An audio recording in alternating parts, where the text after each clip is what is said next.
Okay, Happy New Year, everyone. Welcome back to the Connor and Joe Show. Hopefully everyone had a very Merry Christmas and 2026 is treating them well. The first thing you guys will notice is those guys aren't Connor. Connor was volunteering for the Roar of the Rings, the Manitoba Women's Curling Trial, so he's got cleanup today. But with us, joining us today, we got a great hot button topic. Our Northern Saskatchewan Territory Manager, Chance Rothwell, and our Northern Alberta Territory Manager, Keegan Miller. So we're going to start off with the wins. Keegan, talk about your wins for maybe last week or just over the holidays in general. Well, it's still, we were talking about it before we started recording. Honestly, bale grazing for me. The weather broke. We were able to get out, build about 35 acres of fence. The cows are finally on bale grazing. It's so nice not to have to do chores every day and start a tractor anymore, like we have been up to this point. We've had a pretty brutal winter this year with snow and with temperatures. There's been some challenges, but getting them on to bale grazing, we went out yesterday and took all the twines off. Everybody's content. Everybody's happy out there. So it's nice to see them out on their bale grazing pod for the rest of the winter now. So I know this is the wins section, Keegan. Yep.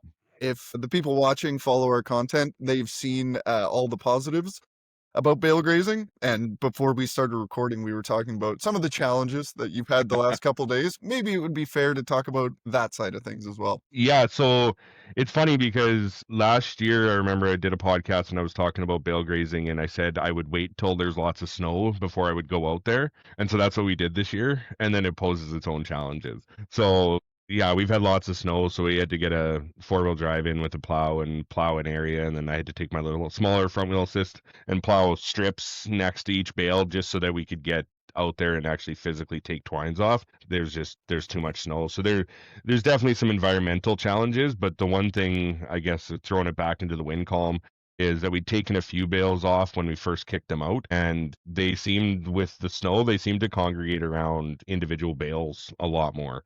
They're not kind of dispersed throughout the pod. They're all kind of herded up around a single bale, and it doesn't seem like they're knocking as much down, which is great when we're getting as much snow as we are. No, I think the best conditions for bale grazing, in my experience anyway, is if you can get lots of snow and it being cold, they pick one bale to dive into, and then Yeah. if it's cold, it's just a lot easier for them to clean it up because there's less, the manure's frozen and everything's crisper. They can just Yeah. get in there, clean everything up they can before they move on to the next one, For which is sure. nice, but you hit the nail on the head. The worst part about bale grazing, if you don't have your shit together, which is taking twine off after it snowed. Yeah, and man, it didn't take as long as we thought it was going to, but there was a lot of cursing and swearing, and you're cold and you're tripping in the snow drifts and stuff like that, and it was just frustrating. We did it in October last year. Like I put them out and we took them off the same day. I will be doing that again Yeah. next year. It's just I was texting with a neighbor too, and he's got about 350 head on bale grazing right now, and he said, "Oh, I'm so happy I had my hired man take them off in November before the snow really hit." And I was like, "Yeah, this is a lesson learned. Definitely taking. I'll give up the risk of some of the bale falling apart and getting snow covered to get off those twines when the weather's nice and I can do it in a t-shirt for sure." Well, okay, this is supposed to be win section, but in our situation where we had some cows coming, had some cows going, we weren't 100% sure what we were going to use for winter bale grazing and where that was exactly going to be. Excuses are like assholes, you guys. Everyone's got one, and this one's mine. So we were like touch and go whether we were going to use this bale grazing pod. Turns out we're going to use this bale grazing pod and another one. Chance, what was your wins either last week or over the holidays? Well, it's kind of combined, I guess. Over the holidays, we just had a nice little break there, some good downtime with the family. Got to build some snow forts out of the massive snow piles that we have there in the yard and keep the kids happy with that. So nice little break in the weather here last week too. And we were able to cross off a few projects off the list at home, get a few tractors moved around and into the shop. I've got my hands full on the mechanical side of things here, I guess, in the coming weeks. Get everything kind of shuffled around and parked in the shop where it's supposed to be for the coming days. What are you working on, Chance? I've got to rebuild the PTO in a 2470 case 4-wheel drive. I run my disc line with that. So I've been having a little issues with it activating. So I got to tear into that, which is not really a fun project because it's buried underneath the cab. So I've got to contort into some awkward positions to get it in and out of there. Well, that sounds like a better job for you than a job for me. Yeah. I guess my wins, I guess not just this week.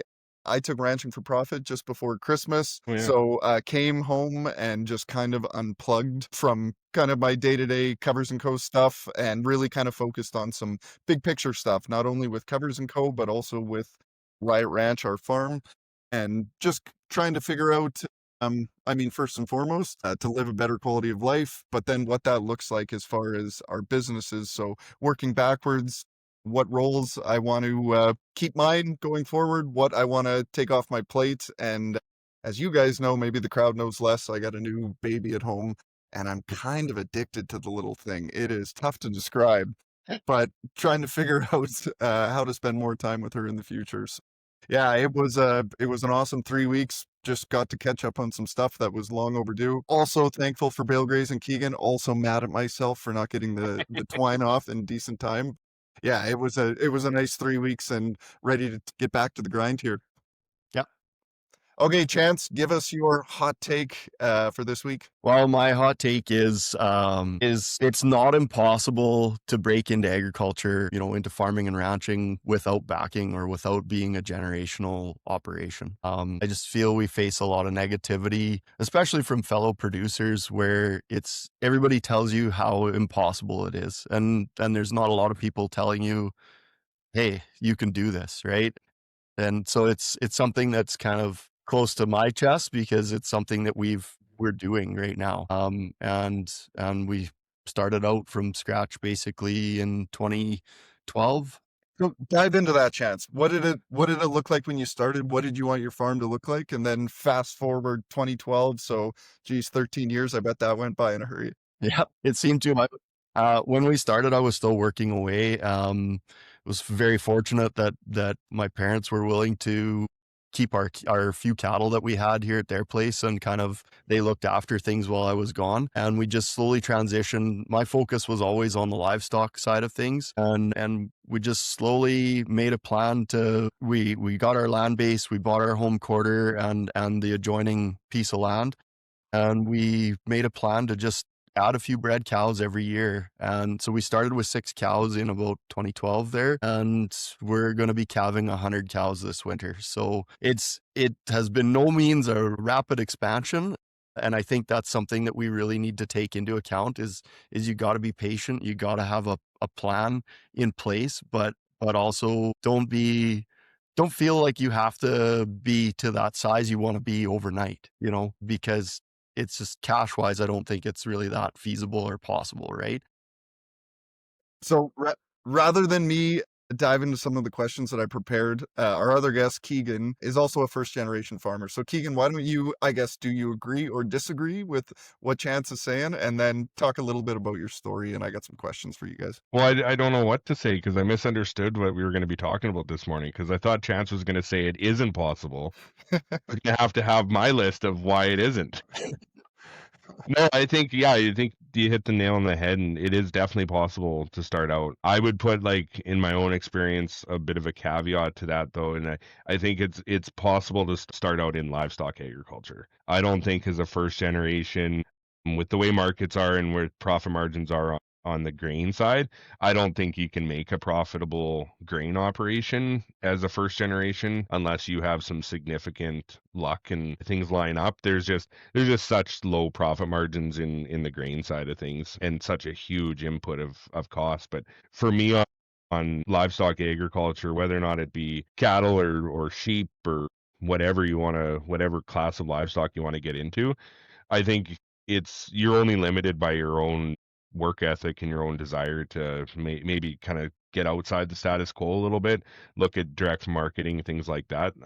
And that's how we started it. We started as a hobby with just planning on making high quality protein for our own family.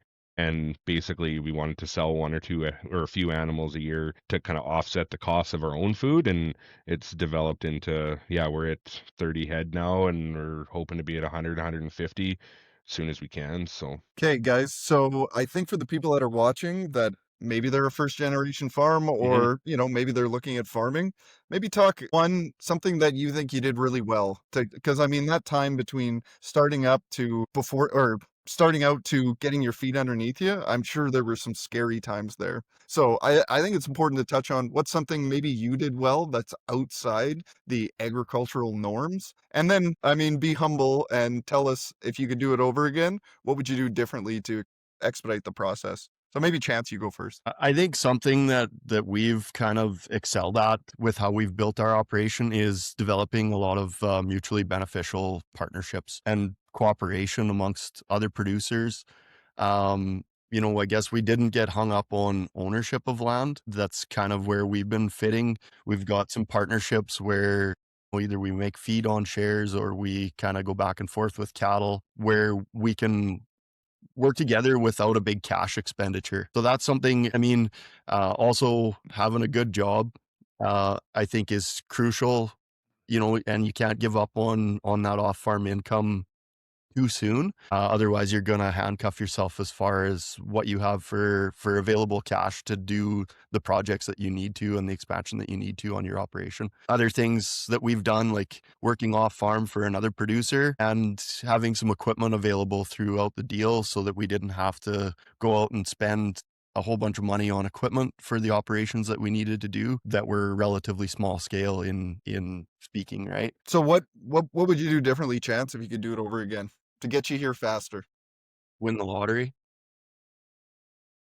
I guess maybe because I think one of the things maybe I would do is be more willing to take a little bit more risk, especially early on, but it's hindsight's 2020. I mean, I look back when we started out and land was trading for $100 to $100,000 a quarter. And I thought that was too much money at the time. And I should have bought up every $100 to $120,000 quarter that I could, like, borrow the money and do anything that I could, because now we're, 2-3 times that, right? At least. You say uh, take more risk, but I bet you when you first started out and were having this conversation with your banker, he or she thought you were taking plenty at the time. Yeah. Yeah. So Keegan, same question to you, and I want to challenge you a little bit. You talked about the margins in grain farming, but if you rewind to when you started farming, Mhm.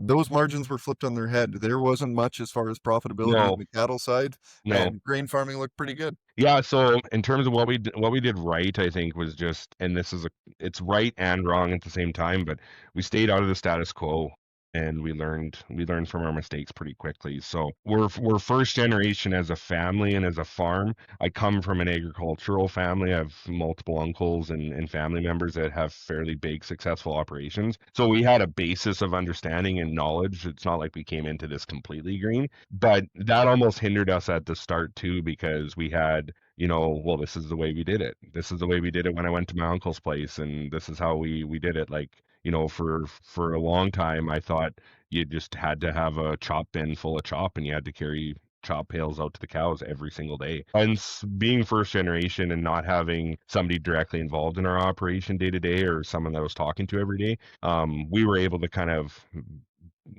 veer off from some of those norms a little bit. YouTube and social media has been a huge help in terms of connecting with other producers that are doing things a little differently, and learning, and just, I guess, absorbing as much information as we could for as long as we could. And we still do. Pretty much every day, my wife or I have a podcast or a YouTube channel going about somebody that's doing something, and just, hey, that's a good idea. And just being constantly willing to make adjustments and changes and try new things. Like Chance said, like taking those risks on, maybe not financial risks of what you're purchasing, for us at least, but risks on management and risks on what your process is. So go Sorry. ahead, Chance. Totally, like, to add to Keegan there, like, we have to think out of the box. We can't take the template that the 3,000 acre or the 300 cow operation has and apply it to our farm and expect it to work, right? You have to have that outside thinking and be willing to try other management operations to make it work, right? And we did that. I have owned a TMR mixer with 15 head and went out and fed with the bale processor every day. And the nice thing is that we were able to just, I remember early on, I was like, I want to feed commercially on a small scale, because you looked at the big commercial operations, and, I look at my neighbors and the way they're feeding and stuff. And it's like, that's how you have to do it. And it's It was amazing how fast you can learn, though, that this doesn't work for me. So Chance and Keegan both, what was the biggest change that you made from when you started, this is what it's gonna look like, to realizing that, man, that ain't gonna work here? Yeah, it's just we adjusted. Same thing. You learn those hard lessons and they really stick with you. Trying to conventional farm, I mean, like full conventional farm here, and sitting on the land that we're in, it's lighter, not, not consistently productive. Like if you get the rain, you do pretty well, but we've just slowly been shifting away from really crop production, and we're moving to a more forage based style, more regenerative practices, I guess. Like we've implemented the cover cropping, and that's been a big one, keeping the animals on the land as much as possible and not bringing them into a corral and keeping them in corrals. Like our cows are out on the field for most of the winter until we start calving, and even then I don't pen them up. Like we calve in a relatively open space, things like that, where we're just a lot like less impact and less, I wouldn't say less hands-on, because I do spend a lot of time with my cattle, but less work to it, right? I guess You're spending time with them because you wanna be there, not 'cause because you have to be I there. like doing it, right? And I like being out there. Yeah, that's Do you? my me time.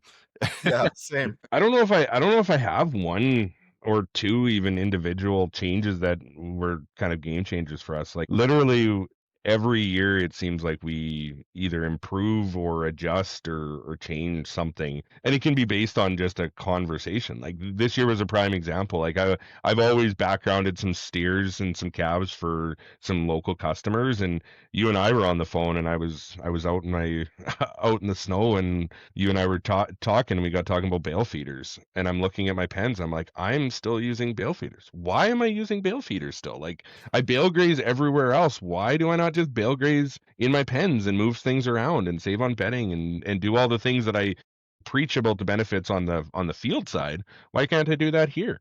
Right. And so I think it's just constantly being open to change and to adjustment. Yeah, Because if you're not, you get stuck in a rut, and then you look back, 10 years from now, and you're like, oh, we should have been doing something different, maybe. Yeah.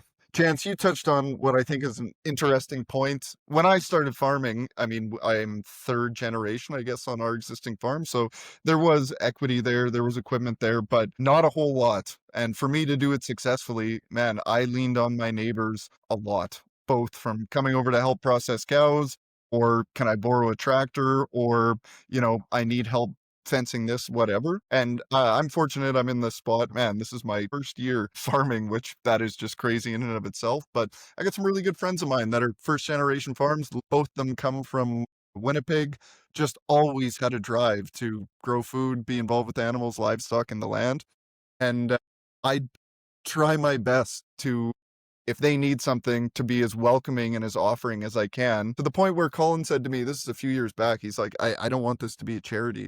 But what first generation farms, I think, don't understand is all of us were built on the shoulders of somebody else, whether that's our blood generation or neighbors. So I guess this is a long way of asking, just talk about the relationships that you guys have made and how important that has been to maintaining what you got now. Maybe Keegan, you start off.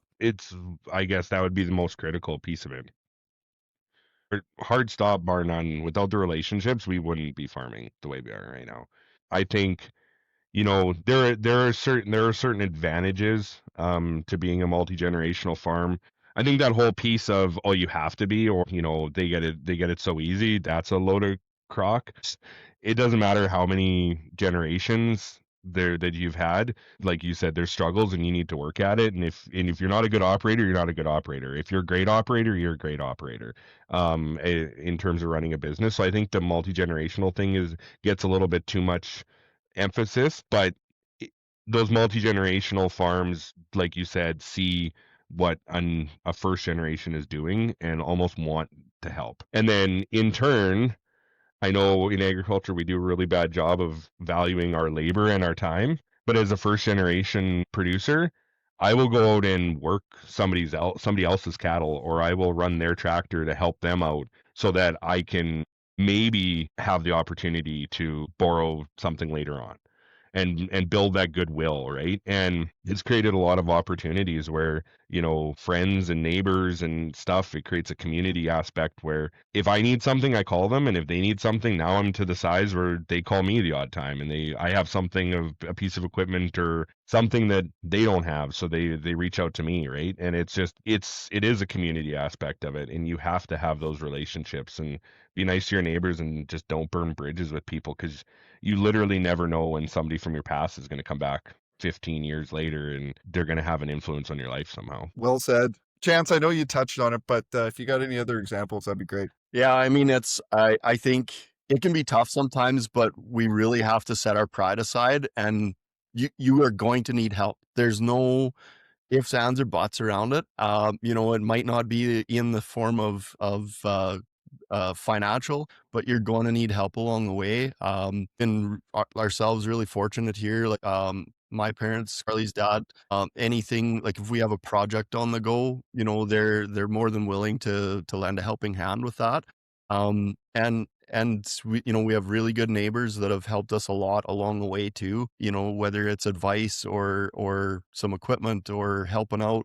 And I think, like you said, just going back and forth like that, I it's a community, and we have a few other farm families that we really are close with as well, and we try and help each other back and forth, like Keegan said, whether it's working cows or maybe some haying or whatever. I think it's really important that we have those bonds and we maintain those, because you never know when you're going to be on the other end of it too, right?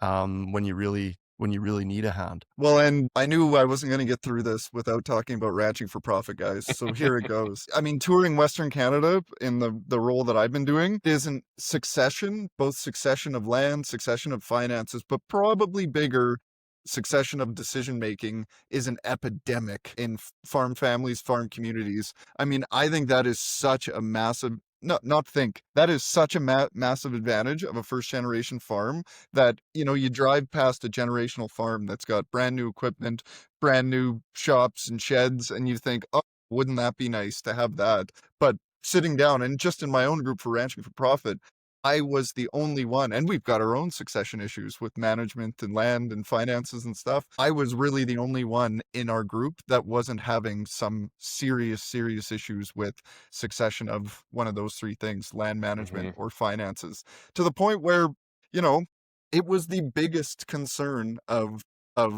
virtually everyone that was at the course I was with.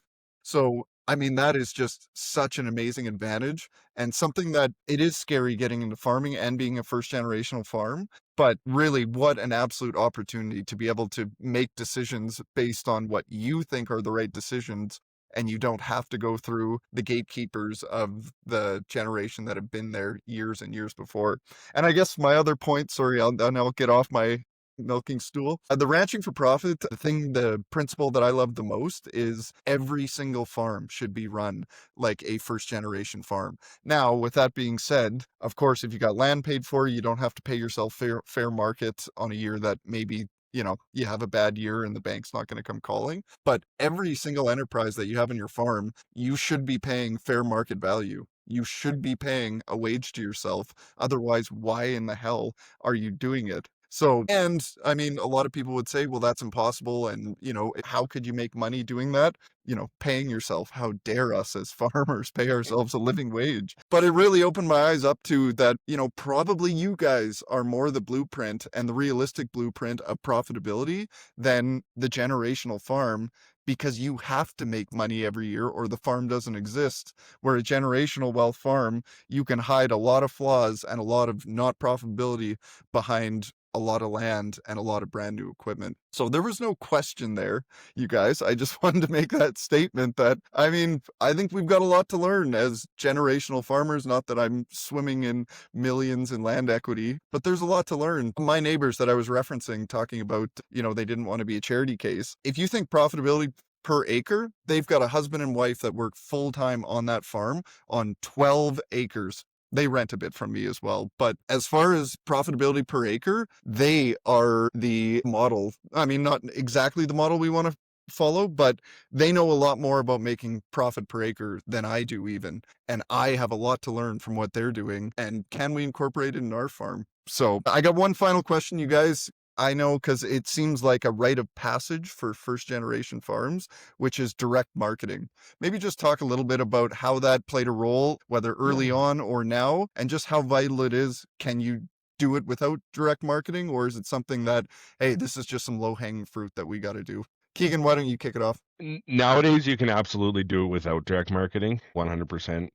Direct Elaborate. marketing, What does that mean? just I guess traditional markets or sales strategies, like however whatever product you're producing, whether or not it's beef or lamb or there is margins in your management. Honestly, a small excuse me, on a small scale, the efficiencies of the grow out stage or the feeder stage is it's extremely inefficient for a small producer to be feeding out animals to finish at any type of efficiency. Like where we do it and we still do it on a small scale, like we feed anywhere 4 to 6 animals a year for a customer base that we have. We did have a very robust direct marketing. That's how we kind of really started the farm. It was when my daughter was born and my wife didn't want to go back to her oil and gas job, and we kind of decided, well, we'll be a full-time farm operator. So we started a website. We did pork and chicken and beef, and we did eggs, and we had vegetables, and we